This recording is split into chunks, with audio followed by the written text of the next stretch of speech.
সবাইকে স্বাগত জানাচ্ছি। আজকে যে বিষয় নিয়ে আমি কথা বলবো সেটা হলো চীনের উইঘুরে মুসলিম নারীদের দেহে যে যন্ত্র বসানো হচ্ছে সেটা নিয়ে। এখন কিসের যন্ত্র, কেন বসানো হচ্ছে, এই সব কিছু নিয়ে আমরা এই ভিডিওতে কথা বলবো। তো আমি যে কথাগুলো বলছি সেগুলো আমি বানিয়ে বলছি না, সেগুলো আন্তর্জাতিক গণমাধ্যমে এসছে। এখানে দেখতে পাচ্ছেন আল জাজিরার খবর এবং এখানে দেখতে পাচ্ছেন বিবিসির খবর। তো অনেক কিছু জানার আছে, চলুন শুরু করি। তো প্রথমে আমরা দেখে নিই জিনজিয়াং প্রদেশটি কোন দিকে। এটা দেখতে পাচ্ছেন সম্পূর্ণটাই হলো চীনের মানচিত্র, আর এটা হলো জিনজিয়াং প্রদেশ। আর উইঘুর মুসলিমরা সাধারণত এই প্রদেশেই বসবাস করে। আর এখানে দেখতে পাচ্ছেন যে উইঘুর মুসলিমদেরকে যে বন্দি করে রাখা হয়েছে বিভিন্ন ক্যাম্পে, সেই ক্যাম্পগুলো কোথায় আছে এটা দেখাচ্ছে এখানে। তো মুসলিমদেরকে কেন ক্যাম্পে বন্দি করে রাখছে সেটা আমরা পরে আলোচনা করব। তো মুসলিমদের যে এইভাবে বন্দি করে রাখছে সেটা অনেক আগের ঘটনা, কিন্তু নতুন যে ঘটনা ঘটেছে সেটা হলো জিনজিয়াংয়ে উইঘুর মুসলিমদের জনসংখ্যা নিয়ন্ত্রণের লক্ষ্যে মুসলিম নারীদের দেহে জোর করে জন্ম নিয়ন্ত্রণকারী যন্ত্র বসানো হচ্ছে বা বন্ধা করানোর কার্যক্রম পরিচালনা করা হচ্ছে। তো যিনি এই রিপোর্টটি প্রকাশ করেছেন তিনি হলেন চীনা গবেষক আদ্রিয়ান জেনজে, এবং এই রিপোর্ট প্রকাশ হওয়ার পর আন্তর্জাতিক মহল জাতিসংঘের প্রতি আহ্বান জানিয়েছে যে তারা যেন এই ঘটনার কি করে তদন্ত করে। তো ধারণা করা হচ্ছে চীনে প্রায় 10 লাখ উইঘুর এবং অন্যান্য জাতির মুসলিম সংখ্যালঘুদের নতুন করে শিক্ষা দেওয়ার উদ্দেশ্যে ক্যাম্পে বন্দি করে রাখা হয়েছে। অর্থাৎ চীন কি করেছে, প্রায় 10 লাখ উইঘুর মুসলিমকে ক্যাম্পে বন্দি করে রেখেছে। কেন রেখেছে? কারণ সে বলছে যে আমরা কি করছি, এদেরকে নতুন করে শিক্ষা দিচ্ছি, এদেরকে ট্রেনিং দিচ্ছি। এটা হলো চীনের ভাষ্য, কিন্তু আন্তর্জাতিক গণমাধ্যমগুলোতে উঠে এসেছিল অন্য খবর যে ওইখানে ওদের উপর নির্যাতন করা হচ্ছে এবং নিপীড়ন করা হচ্ছে। তো শুরুতে চীন এসব ক্যাম্পের অস্তিত্ব অস্বীকার করলেও পরে তারা দাবি করে যে সন্ত্রাসবাদ দমনের লক্ষ্যে এই ধরনের ক্যাম্প কি করা হচ্ছে, পরিচালনা করা হচ্ছে। অর্থাৎ তারা বলছে আমরা এই ক্যাম্পগুলোতে কি করছি, এদেরকে সংশোধন করছি, এরা যেন সন্ত্রাসবাদের দিকে ঝুঁকে না যায়। এটা হলো চীনের বক্তব্য। 2019 সালে বিবিসির করা এক তদন্তে উঠে আসে যে জিনজিয়াংয়ের মুসলিম শিশুদের তাদের পরিবার থেকে বিচ্ছিন্ন করা হচ্ছে যেন তারা মুসলিম সম্প্রদায়ের থেকে আলাদা হয়ে কি হয়, বড় হয়।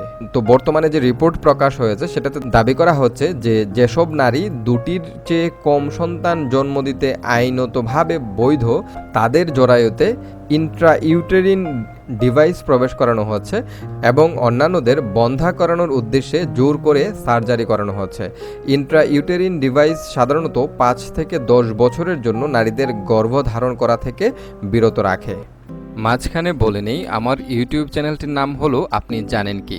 দয়া করে চ্যানেলটি সাবস্ক্রাইব করুন এবং এরপর পাশে থাকা বেল আইকনে ক্লিক করে অল বাটনে ক্লিক করুন, না হলে নতুন ভিডিওর নোটিফিকেশন আপনার কাছে যাবে না।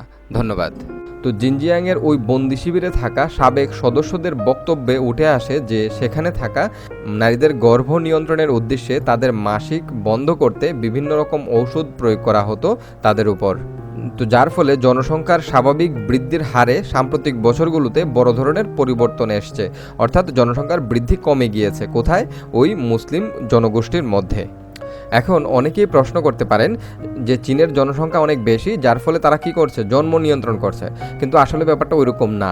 যদি শুধু জন্ম নিয়ন্ত্রণ করতো তাহলে সেটা অনেক ভালো বিষয় ছিল, কিন্তু এখানে শুধু জন্ম নিয়ন্ত্রণ করা হচ্ছে না, এখানে একটা নির্দিষ্ট জনগোষ্ঠীকে টার্গেট করা হয়েছে। টার্গেট করে তাদের উপর এই আইন কি করা হয়েছে, প্রয়োগ করা হচ্ছে এবং সেই সমস্ত নারীদের ভেতরে কি করা হচ্ছে, ডিভাইস বসানো হচ্ছে বা জোর করে বন্ধাকরণ করা হচ্ছে, যার ফলে সেটা এক ধরনের অপরাধ। এটা যদি তাদের সারা দেশের জনগণের জন্য প্রযোজ্য হতো বা সারা দেশের সব জনগণের জন্য যদি একরকমভাবে এই আইন প্রয়োগ করা হতো তাহলে সেটা হয়তো বা অপরাধ হতো না। কিন্তু শুধুমাত্র একটা নির্দিষ্ট জনগোষ্ঠীর উপর এইভাবে এটা প্রয়োগ করা, সেটা হলো এক ধরনের অপরাধ।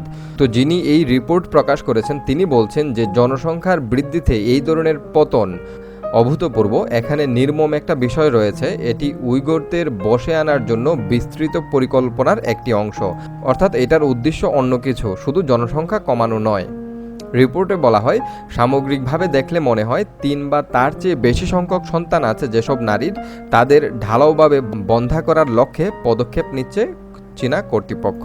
কিন্তু চীনের পররাষ্ট্র মন্ত্রণালয় এগুলোকে ভিত্তিহীন হিসেবে আখ্যা দিয়েছে এবং এই রিপোর্টের পেছনে প্রচ্ছন্ন কারণ রয়েছে বলে মন্তব্য করেছে। অর্থাৎ তারা বলছে যে এগুলো সত্য নয়, এগুলো হলো ষড়যন্ত্র। তো সোমবার প্রকাশিত অ্যাসোসিয়েটেড প্রেসের রিপোর্ট অনুযায়ী সিনজিয়াংয়ের নারীরা আইনিভাবে বৈধ সংখ্যার চেয়ে বেশি সংখ্যক সন্তান জন্ম দেওয়ার কারণে বড় অঙ্কের জরিমানা ও ক্যাম্পে নিয়ে যাওয়ার হুমকির মুখে পড়েছে। অ্যাসোসিয়েটেড প্রেস রিপোর্ট করছে যে বৈধ সংখ্যার চেয়ে বেশি সংখ্যায় সন্তান জন্ম দেওয়ার কারণে তাদেরকে জরিমানা করা হচ্ছে এবং ক্যাম্পে নিয়ে যাওয়ার হুমকি দেওয়া হচ্ছে। তো অ্যাসোসিয়েটেড প্রেসের খবর অনুযায়ী এক মুসলিম নারীকে তার তৃতীয় সন্তান জন্ম দেওয়ার পর তার জরায়ুতে ইন্ট্রাইউটেরিন ডিভাইস প্রবেশ করাতে নির্দেশ দেওয়া হয়। 2 বছর পর 2018 সালের জানুয়ারিতে সেনাবাহিনীর ছদ্মবেশে 4 জন কর্মকর্তা 3 দিনের মধ্যে 2000 পাউন্ড জরিমানা দিতে নির্দেশ দেয়। অর্থাৎ ওই মহিলা, যে মহিলা তার তৃতীয় সন্তান জন্ম দিয়েছিল, দেওয়ার পরে তার গর্ভে তার জরায়ুতে ডিভাইস প্রবেশ করানো হয়েছিল, কিন্তু এর পরেও তাকে কি করা হয়েছে, 2000 পাউন্ড জরিমানা করা হয়েছে। এখন উইঘুরে যে মুসলিম জনসংখ্যা বসবাস করে তারা অর্থনৈতিকভাবে এত সচ্ছল নয়, অর্থাৎ তারা গরিব, যার ফলে 2000 পাউন্ড জরিমানা দেওয়া তাদের জন্য কষ্টকর। চীনের এক সন্তান নীতি অনুযায়ী কয়েক দশক ধরে শহরে থাকা সংখ্যালঘুদের সর্বোচ্চ 2টি সন্তান জন্ম দেওয়ার অনুমতি দেওয়া হয়ে আসছে, যেখানে গ্রামে বসবাস করা সংখ্যালঘুদের জন্য এই সংখ্যা ছিল 3টি। যদিও বর্তমানে চীন এক সন্তান নীতি তুলে নিয়েছে। তো ওই রিপোর্টে জোরপূর্বক জন্ম নিয়ন্ত্রণ কার্যক্রমকে উইঘুরদের গণহত্যার উদ্দেশ্যে জাতিতাত্ত্বিক ক্যাম্পেইন হিসেবে বিবৃত করা হয়েছে। অর্থাৎ এটা এক ধরনের গণহত্যা, অর্থাৎ অনেক মানুষকে গুলি করে মেরে ফেললেই সেটা গণহত্যা হয় না। আপনি যদি কোনো একটা নির্দিষ্ট